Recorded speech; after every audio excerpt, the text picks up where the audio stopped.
ಇತಿಹಾಸ.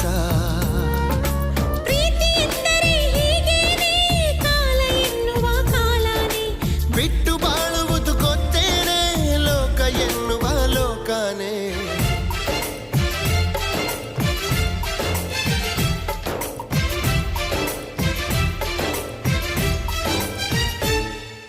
ನಿನ್ನಾಣೆ ನಿನ್ನಾಣೆ ಪ್ರೀತಿ ದೇವತೆ ನಿನ್ನಾಣೆ, ನೀನಿಲ್ದೆ ನಾನೆಲ್ಲ ದೇವರಾಣೆ.